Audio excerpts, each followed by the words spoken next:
2021 के एक सुबह वसई के सुनसान समुद्र तट पर एक महिला की सिर कटी लाश पाई जाती है। किसी के भी होश उड़ सकते थे, लेकिन जब पुलिस ने इसकी जांच शुरू की तो यह मामला और भी रहस्यमय बन गया।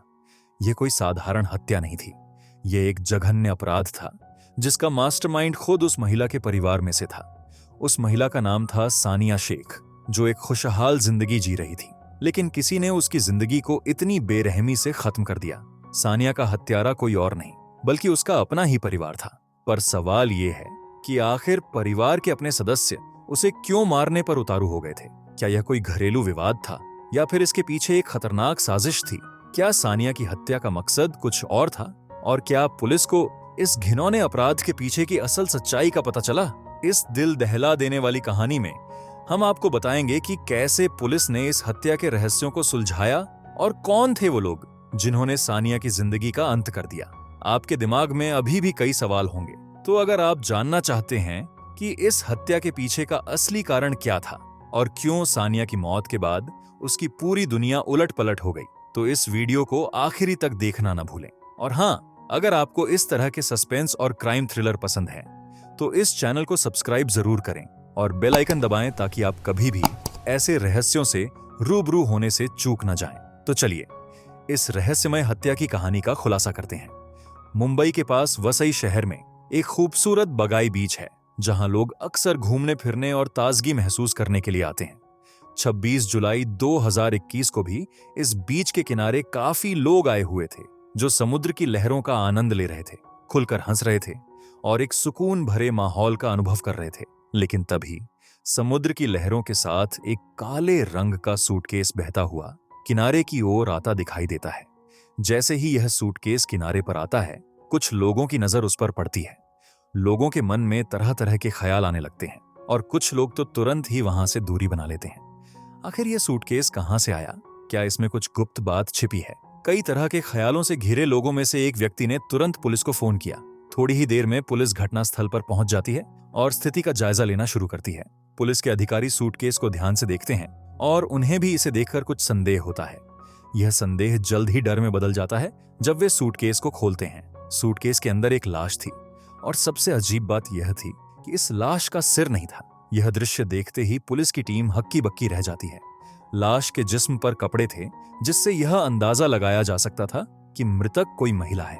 इस अजीबोगरीब और भयावह स्थिति में पुलिस तुरंत सूटकेस और उसके आसपास के इलाके में छानबीन करने का निर्णय लेती है। पुलिस द्वारा सूटकेस की गहराई से तलाशी ली जाती है। वे आसपास के लगभग 1 से 2 किलोमीटर के क्षेत्र में अच्छी तरह से छानबीन करते हैं, इस उम्मीद में कि शायद सिर भी कहीं आसपास ही फेंका गया हो। लेकिन कई घंटों की मेहनत के बाद भी उन्हें कुछ नहीं मिलता। इसके बाद पुलिस उस शव को पोस्टमार्टम के लिए अस्पताल भेज देती है और सूटकेस की एक बार फिर से अच्छे से तलाशी लेती है ताकि कहीं से उन्हें कोई सुराग हाथ लग सके। परंतु इसका भी कोई खास फायदा नहीं हुआ। अब पुलिस को पोस्टमार्टम रिपोर्ट का इंतजार है, क्योंकि उन्हें उम्मीद है कि शायद शव से ही कुछ महत्वपूर्ण जानकारी मिल जाए जिससे यह पता लगाया जा सके कि मरने वाली कौन थी और वह यहां तक कैसे पहुंची। कुछ दिन बाद पोस्टमार्टम रिपोर्ट आ जाती है, लेकिन रिपोर्ट से भी कुछ विशेष जानकारी प्राप्त नहीं होती, सिवाय इसके कि महिला के हाथों में मेहंदी लगी हुई थी। मेहंदी को देखकर पुलिस यह अंदाजा लगाती है कि यह शायद किसी मुस्लिम महिला की लाश हो सकती है। जिस तरह से मेहंदी उसके हाथों पर लगी थी और उसके कपड़े, उन सब से पुलिस को यह अनुमान लगता है कि वह महिला किसी मुस्लिम परिवार से थी। अब पुलिस के पास जांच के लिए बस यही सुराग था और इसके अलावा कोई विशेष जानकारी नहीं थी। पुलिस महिला की पहचान करने के लिए उसके शव की तस्वीरें निकलवाकर आसपास के इलाकों में लगवाती है ताकि कोई पहचान सके। साथ ही वसई पुलिस ने मुंबई के सभी पुलिस स्टेशनों को भी सूचित किया कि अगर किसी महिला की कोई गुमशुदगी की रिपोर्ट हो तो तुरंत जानकारी दी जाए। पुलिस उम्मीद कर रही थी कि शायद कोई व्यक्ति इस महिला को पहचान ले या फिर कोई परिवार उसकी गुमशुदगी की रिपोर्ट दर्ज करवाने आए, जिससे इस मामले में कोई सुराग मिल सके। लेकिन इतने प्रयासों के बावजूद भी पुलिस को कहीं से कोई भी जानकारी नहीं मिलती। ना कोई इस महिला को पहचानता है और ना ही उसकी कोई गुमशुदगी रिपोर्ट आती है। समय बीतता गया, लेकिन पुलिस इस ब्लाइंड मर्डर केस को सुलझाने के लिए हर संभव कोशिश कर रही थी। छानबीन का यह सिलसिला कई दिनों, हफ्तों और महीनों तक चलता रहा। 26 जुलाई 2021 को पुलिस को यह लाश मिली थी और अब लगभग 6 महीने बीत चुके थे। इस बीच में पुलिस ने हर जगह खोजबीन की, हर एक सुराग पर गौर किया, लेकिन कहीं से भी कोई सकारात्मक नतीजा नहीं निकला। दिन, हफ्ते और महीने बीत गए और नया साल 2022 भी आ गया, लेकिन पुलिस के हाथ कोई ठोस जानकारी नहीं लगी। इस दौरान पुलिस ने महिला का डीएनए सैंपल, उसकी तस्वीरें और कुछ कपड़े संभाल कर रख लिए थे ताकि भविष्य में कभी कोई सुराग मिल सके तो यह सामग्री काम आ सके।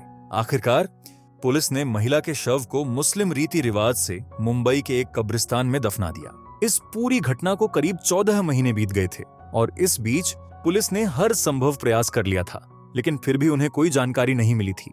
लेकिन फिर अचानक 29 अगस्त को एक व्यक्ति मुंबई के एक पुलिस स्टेशन में आता है और बताता है कि उसकी भतीजी पिछले लगभग 14 महीनों से लापता है और उसे अब तक कोई सुराग नहीं मिला है कि वह कहां चली गई।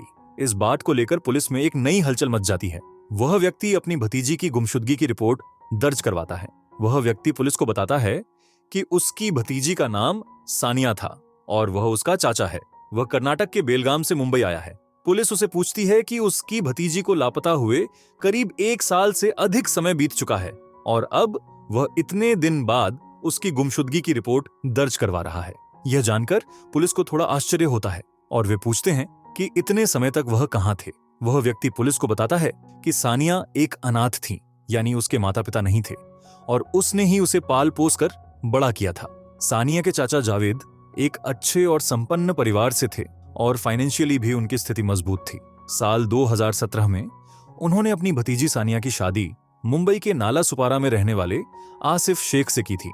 उस समय आसिफ सऊदी अरब में नौकरी करता था। जावेद शेख ने बताया कि सानिया और आसिफ की अरेंज मैरिज हुई थी, लेकिन दोनों की सहमति से हुई थी और वे दोनों ही इस शादी से बेहद खुश थे।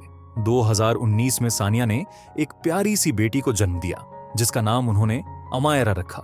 यह एक खुशहाल परिवार था, लेकिन अब इनके जीवन में एक और नई खुशी आ गई थी। लेकिन जैसे जैसे समय बढ़ा, सानिया से जावेद शेख की फोन पर बात कम होती गई। वह अक्सर अपनी बेटी सानिया से फोन पर बात करते थे, लेकिन अचानक से सानिया ने फोन उठाना बंद कर दिया। कुछ दिन बाद उसका फोन हमेशा के लिए स्विच ऑफ हो गया। फिर 8 जुलाई 2021 को सानिया की दादी की मृत्यु हो गई थी और जावेद शेख ने इस दुखद घटना की सूचना सानिया को देने के लिए उसे फोन किया। लेकिन उस दिन से सानिया का फोन हमेशा के लिए स्विच ऑफ होने लगा। जावेद शेख ने पुलिस को यह भी बताया कि उनकी कभी भी सानिया और आसिफ से कोई लड़ाई नहीं हुई थी और कभी भी उनसे कोई विवाद नहीं हुआ था। जावेद शेख ने पुलिस को यह भी बताया कि वह कभी भी सानिया के पति आसिफ से नहीं मिले थे और ना ही आसिफ कभी उन्हें फोन करके बात करता था। लॉकडाउन के कारण वे सानिया से मिलने नहीं जा सकते थे, लेकिन जब सानिया से संपर्क नहीं हो रहा था तो जावेद ने आसिफ से फोन पर बात करने की कोशिश की। जब भी वे आसिफ से कहते कि सानिया से बात करवा दो, तो आसिफ जवाब देता था, आपने रॉन्ग नंबर डायल किया है। जावेद शेख ने पुलिस से सानिया के ससुराल का पता पूछा तो उन्होंने एक और अजीब जानकारी दी। जावेद शेख ने बताया कि सानिया के ससुराल वाले नाला सुपारा के अचोले इलाके में रश्मि रिजेंसी अपार्टमेंट में रहते थे। क्योंकि सानिया के ससुराल में जॉइंट फैमिली थी, इसलिए सभी लोग एक साथ रहते थे। जावेद शेख ने आगे बताया कि पहले वह अपनी बेटी के ससुराल जाते रहते थे और उन्हें अच्छे से पता था कि उनका घर कहाँ है। लेकिन जब वह इस बार नाला सुपारा में आसिफ के घर पहुंचे तो वहां पर सानिया के ससुराल वालों में से कोई भी नहीं मिला। जब उन्होंने आसपास के लोगों से पूछा तो पता चला कि आसिफ के परिवार ने अपना घर बेच दिया है और अब वे कहीं और शिफ्ट हो गए हैं। यह जानकारी पाकर जावेद शेख बहुत परेशान हो गए। अब जावेद शेख को न तो अपनी बेटी सानिया का पता चल रहा था और न ही यह पता था कि ससुराल वाले कहां गए हैं। इस स्थिति में वह काफी चिंतित हो गए थे। उनके साथ कुछ रिश्तेदार भी आए हुए थे, क्योंकि उनकी उम्र के कारण वह अकेले कर्नाटका से मुंबई नहीं आ सकते थे। नाला सुपारा के पड़ोसियों से भी यह जानकारी नहीं मिल पाई कि आसिफ का परिवार कहां गया है। जावेद शेख अब इस परेशानी में थे कि अपनी बेटी को कैसे ढूंढे। चूंकि जावेद शेख पुराने ख्यालात के व्यक्ति थे, वे अपने फोन में नंबर सेव करने के बजाय एक डायरी में लिख कर रखते थे। उन्होंने अपनी डायरी में सानिया की सास का मोबाइल नंबर पाया, तुरंत उस नंबर पर कॉल किया और सानिया की सास से बात की। बातों बातों में सानिया की सास ने बताया कि उन्होंने अपना घर बेच दिया है और अब वह कहीं और शिफ्ट हो गए हैं। फिर उन्होंने उस नई जगह का नाम बताया। मुमरा थाने के डिस्ट्रिक्ट में एक छोटा सा टाउन है जहां वे अब रहते हैं। सानिया की सास ने यह भी बताया कि उनके घर के पास एक बड़ा सा मैरिज हॉल है जो वहां का प्रमुख लैंडमार्क है। जावेद शेख ने अब इस जानकारी के बाद मुमरा जाने का फैसला किया। वह तुरंत अपने रिश्तेदारों के साथ मुमरा पहुंचे और वहां मैरिज हॉल के आसपास के इलाके में पूछताछ शुरू की। धीरे धीरे ये लोग सानिया के ससुराल तक पहुंच गए। वहां जाकर उन्हें बहुत अच्छे से स्वागत किया गया। घर पर सानिया की सास, ससुर, देवर यासीन, पति आसिफ और बेटी अमायरा भी मौजूद थी। लेकिन फिर भी सानिया का कहीं कोई पता नहीं था। यह देखकर जावेद शेख को बहुत हैरानी हुई और उनके मन में कई सवाल उठने लगे। जावेद शेख ने अपने दामाद आसिफ से पूछा, सानिया कहाँ है? उसे बुलाओ। आसिफ ने गंभीर होकर जवाब दिया कि सानिया के बारे में उन्हें एक पत्र मिला था। उसने बताया कि जुलाई 2021 की एक सुबह जब वह उठा तो उसे सानिया का लिखा एक पत्र मिला था, जिसमें उसने कहा था कि उसे किसी और से प्रेम हो गया है और अब वह उसके साथ रहना चाहती है। आसिफ ने बताया कि पत्र में यह भी लिखा था कि वह अब अपने पति और बेटी के साथ नहीं रहना चाहती और उन्हें छोड़कर अपने प्रेमी के पास जा रही है। यह पढ़ते ही आसिफ का परिवार स्तब्ध रह गया, खासकर यह सोचकर कि सानिया ने अपने परिवार के लिए यह कठोर निर्णय कैसे लिया। आसिफ ने वह पत्र संभाल कर रखा और कुछ समय बाद सानिया के चाचा जावेद शेख को भी दिखाया, जिससे उन्हें सानिया की स्थिति के बारे में जानकारी मिली। जावेद ने उस पत्र को ध्यान से पढ़ा और सानिया के ससुराल वालों की बातें भी सुनी। हालांकि पत्र को पढ़ने के बाद भी जावेद के मन में असमंजस था। उन्हें विश्वास नहीं हो रहा था कि सानिया ऐसा कर सकती है, क्योंकि उन्होंने सानिया को बचपन से पाला पोसा था। जावेद का दिल कह रहा था कि यह असंभव है कि सानिया ऐसा कदम उठा सकती है। सानिया का इस तरह अपने परिवार को छोड़कर जाना उनके लिए बहुत अजीब और अविश्वसनीय था। इस सोच में डूबे हुए जावेद शेख 2-3 दिनों तक मन ही मन सवालों से जूझते रहे। आखिरकार 19 अगस्त 2022 को उन्होंने मुमरा पुलिस स्टेशन जाने का निर्णय लिया। जब वह वहां पहुंचे तो पुलिस ने उनसे कहा कि चूंकि सानिया नाला सुपारा के अचोले थाना क्षेत्र से गायब हुई थी, इसीलिए उन्हें वहां जाकर रिपोर्ट दर्ज करानी होगी। पुलिस ने स्पष्ट किया कि अगर वे मुमरा में शिकायत दर्ज कराते भी हैं तो उसे अंततः अचोले थाने में ही भेजा जाएगा। इस पर जावेद शेख ने तुरंत नाला सुपारा के अचोले पुलिस स्टेशन जाने का निर्णय लिया। इसके बाद जावेद शेख नाला सुपारा के अचोले पुलिस स्टेशन पहुंचे और वहां जाकर सानिया की गुमशुदगी की रिपोर्ट दर्ज कराई। अचोले पुलिस ने तत्काल कार्रवाई करते हुए मामले की जांच शुरू की। जावेद का दिल मानने को तैयार नहीं था कि सानिया किसी के साथ भाग सकती है। उन्हें इस बात का शक था कि शायद सानिया के साथ कोई अनहोनी हुई हो सकती है। यह सोचकर वह निरंतर परेशान थे और उन्होंने मामले की गहराई से जांच करने का निर्णय लिया। रिपोर्ट दर्ज कराने के बाद जावेद शेख अपने घर लौट आए, लेकिन पुलिस ने उनकी बातों को गंभीरता से लिया और मामले की पूरी गंभीरता के साथ जांच की। पुलिस ने मुंबई के सभी थानों में यह सूचना भेजी कि जुलाई 2021 के बाद जितने भी अनसुलझे मामले हैं, जिनमें किसी की लाश मिली हो और उसकी पहचान नहीं हो सकी हो, उनकी जानकारी पुलिस के पास भेजी जाए। कुछ ही समय बाद वसई के बीच पर 26 जुलाई 2021 को मिली एक सिरकटी लाश का मामला सामने आया। यह शव एक महिला का था, जिसकी कदकाठी और विशेषताएं सानिया से मेल खाती थीं। अगले दिन अचोले पुलिस ने जावेद शेख को फिर से थाने बुलाया और उन्हें उस शव की तस्वीरें और मेहंदी डिजाइन तथा कपड़ों की तस्वीरें दिखाईं। जैसे ही जावेद ने उन कपड़ों को देखा, उन्होंने उसे तुरंत पहचान लिया। उन्होंने कहा कि ये कपड़े सानिया के जैसे ही हैं, क्योंकि उन्होंने सानिया को कई बार वीडियो कॉल पर ऐसे ही कपड़े पहने हुए देखा था। इसके बाद पुलिस ने सानिया के ससुराल वालों को भी थाने बुलाया और उन्हें भी शव की तस्वीरें दिखाईं, परंतु ससुराल वाले उस शव को पहचानने से इनकार कर दिए। उनका दावा था कि सानिया किसी के साथ भाग गई है और उन्होंने इस विश्वास का आधार वही पत्र रखा था जो आसिफ को मिला था। अचोले पुलिस ने वह पत्र आसिफ से लिया और उसे फॉरेंसिक जांच के लिए भेज दिया ताकि उसकी सच्चाई का पता चल सके। सानिया के ससुराल वालों के चेहरे पर अब हल्की सी घबराहट दिखने लगी थी, क्योंकि अब उनकी स्थिति को लेकर कुछ अनिश्चितता पैदा हो गई थी। उस दिन उन्हें थाने में कुछ समय रखा गया और फिर घर भेज दिया गया। इसके बाद पुलिस ने जावेद से और जानकारी ली और उनसे पूछा कि क्या उन्हें सानिया के ससुराल वालों पर किसी तरह का शक है। जावेद ने बताया कि शादी के शुरुआती दिनों में कुछ दहेज को लेकर विवाद हुआ था, लेकिन समय के साथ सब ठीक हो गया था। हालांकि अमायरा के जन्म के बाद सानिया और उसके ससुराल वालों के बीच कुछ मनमुटाव हो गए थे, लेकिन सानिया ने कभी भी खुलकर इस बारे में बात नहीं की थी।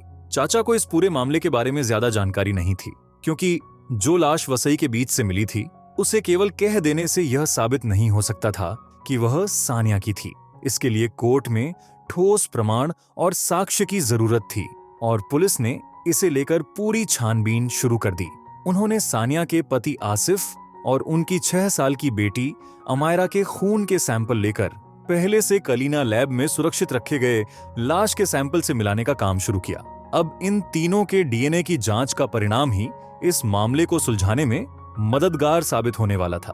पहले आसिफ शेख के डीएनए का मिलान उसकी बेटी अमायरा से किया गया और वह पूरी तरह मेल खा गया। फिर उस सिर कटी लाश के डीएनए का मिलान अमायरा से कराया गया और यह मेल खा गया।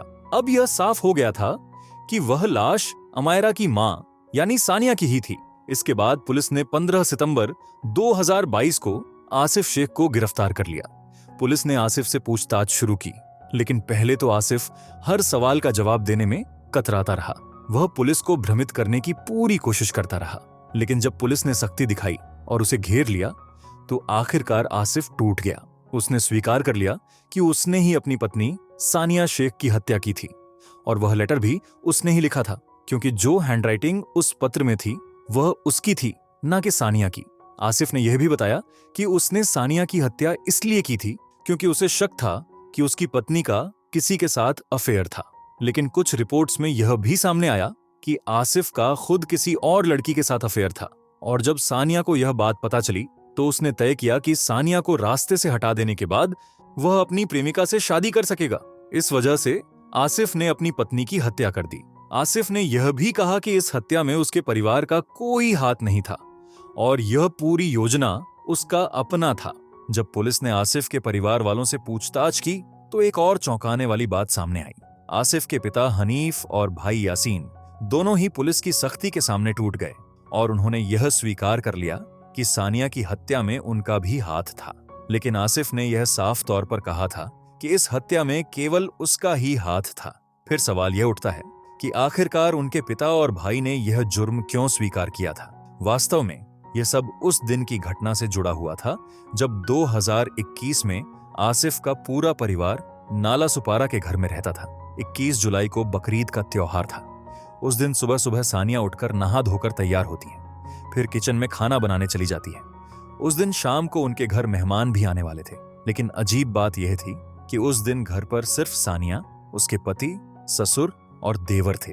घर के बाकी लोग मुमरा चले गए थे और सानिया की बेटी को भी वहीं भेज दिया गया था, क्योंकि मुमरा में आसिफ की बहन का ससुराल था। बकरीद के दिन सानिया के ससुराल में बकरे काटने के लिए चाकू और अन्य औजार पहले से तैयार रखे थे और घर में रस्सियां भी रखी हुई थीं।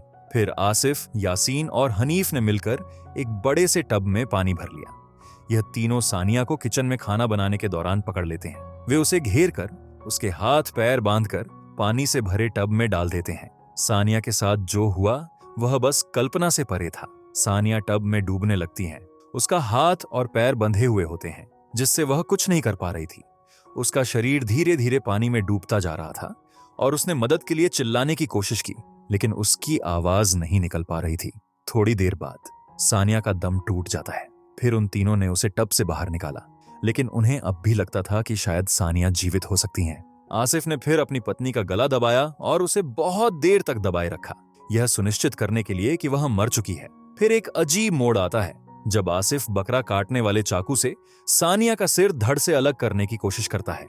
उसने चाकू से सानिया का गला काटने की शुरुआत की, लेकिन जैसे ही खून बहने लगा, आसिफ की हालत बिगड़ने लगी और वह डर और घबराहट में आ गया। उसे खून देखकर नर्वसनेस महसूस होने लगी और वह लगभग बेहोश होने वाला था। तभी सानिया के ससुर हनीफ ने आसिफ से चाकू लिया और खुद अपनी बहू का सिर धड़ से अलग कर दिया। हनीफ ने सानिया के शव को ठिकाने लगाने के लिए सबसे पहले उसके सिर से बाल काटने का काम किया। उसने एक इलेक्ट्रिक ट्रिमर का इस्तेमाल किया, जिससे बाल तेजी से कटने लगे। सानिया के होठों के पास एक तिल था, जिसे देखकर उसकी पहचान की जा सकती थी। इसीलिए हनीफ ने चाकू से उस तिल को भी हटा दिया। अब सानिया के सिर का ऐसा हाल कर दिया गया था कि अगर पुलिस उसे पाती भी तो पहचान पाना मुश्किल होता। सिर के बिना उसके धड़ की पहचान तो और भी नामुमकिन हो गई थी। सानिया के कटे हुए बालों को उन्होंने घर में ही जलाकर नष्ट कर दिया। फिर उन्होंने सानिया के सिर को एक काले रंग के प्लास्टिक बैग में डालकर आसिफ और यासीन बाइक पर सवार होकर समुद्र की खाड़ी के पास ले गए। वहां पहुंचकर उन्होंने सानिया के सिर को समुद्र में फेंक दिया और उन्हें विश्वास था कि समुद्र उसे बहाकर कहीं दूर ले जाएगा। वे दोनों वहां से लौट आए और घर जाकर सानिया के धड़ को एक बैग में पैक किया। इसके बाद आसिफ ने अपने बहनोई यूसुफ शेख को फोन किया। यूसुफ मुंबई में एक कैब ड्राइवर था और आसिफ ने उससे कहा कि वह जल्दी से अपनी कैब लेकर घर आए। यूसुफ बिना किसी सवाल के जल्दी से घर पहुंच गया। फिर आसिफ ने उसे हत्या की पूरी कहानी बताई। अब यूसुफ को भी यह सब सुनकर बड़ा झटका लगा, लेकिन उसने खुद को शांत रखा और फिर वे दोनों सानिया के शव को लेकर वसई बीच पर गए।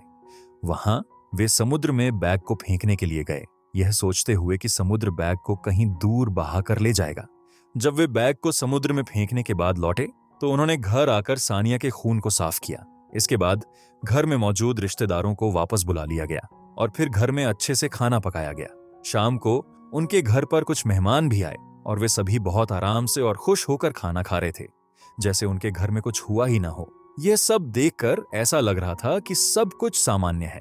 जब पुलिस को इस बारे में जानकारी मिली तो उन्होंने यूसुफ को गिरफ्तार कर लिया। अब पुलिस के लिए सवाल यह था कि आखिर इस पूरे परिवार ने मिलकर सानिया के खिलाफ इतनी जघन्य साजिश क्यों रची थी और उसकी हत्या का कारण क्या था। दरअसल 2017 में सानिया की शादी आसिफ से हुई थी और 2019 में उनकी एक बेटी हुई जिसका नाम अमायरा रखा गया। लेकिन यह बात ज्यादा समय नहीं बीती कि आसिफ की बहन की शादी भी हो चुकी थी और उसे बच्चा नहीं हो पा रहा था। जैसे ही सानिया की बेटी का जन्म हुआ, उनके परिवार में यह चर्चा होने लगी थी कि सानिया को अपने बच्चे को अपनी बहन को दे देना चाहिए। आसिफ की बहन ने खुद इस बारे में बात की थी और आसिफ ने इसे मान लिया था, लेकिन सानिया को यह बिल्कुल भी पसंद नहीं आया। जब आसिफ सऊदी अरब में था तो सानिया ने अकेले ही इस विवाद का सामना किया। वह बिल्कुल भी नहीं चाहती थी कि वह अपनी बेटी को किसी को दे दे, क्योंकि यह उसका पहला बच्चा था। उसका कहना था कि अगर यह उसका दूसरा बच्चा भी होता तब भी वह इसे किसी को नहीं देती। सानिया का विचार था कि अगर किसी को बच्चा चाहिए तो वे अनाथ आश्रम में जा सकते हैं और वहां से बच्चा गोद ले सकते हैं ताकि किसी अनाथ का भला हो जाए।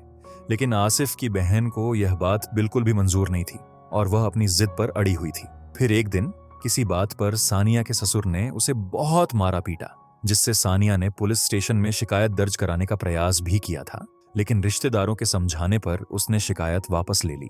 2020 में कोरोना महामारी के चलते लॉकडाउन लगा और आसिफ सऊदी अरब में फंस गया था। लेकिन 2021 के शुरुआती दिनों में किसी तरह से आसिफ भारत लौट आया। आसिफ वहां एक शिपिंग कंपनी में काम करता था और उसने अपने परिवार के दबाव के कारण एक और अहम फैसला लिया जो उसकी बहन की इच्छा के मुताबिक था। आसिफ ने मन बना लिया था कि वह अमायरा को अपनी बहन को दे देगा, क्योंकि उसकी बहन को बच्चा नहीं हो पा रहा था।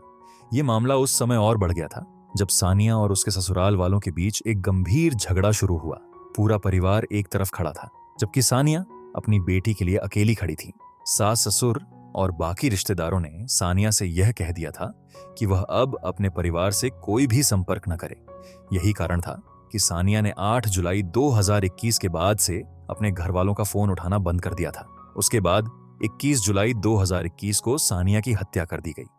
हत्या के बाद उसका फोन भी स्विच ऑफ हो गया था और कोई खबर नहीं मिली थी। कुछ दिन बाद वसाई के समुद्र तट पर एक बैग पाया गया जिसमें सानिया का शव था।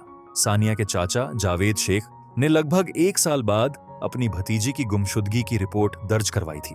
पुलिस ने बहुत कोशिशें की, लेकिन सानिया की हत्या में उपयोग किया गया छुरा और उसका सिर दोनों ही बरामद नहीं हो सके। इस केस को सुलझाने में वसई पुलिस ने बहुत मेहनत की। पुलिस ने सिर कटी लाश की विभिन्न तस्वीरें खींची और उसे सहेज कर रखा।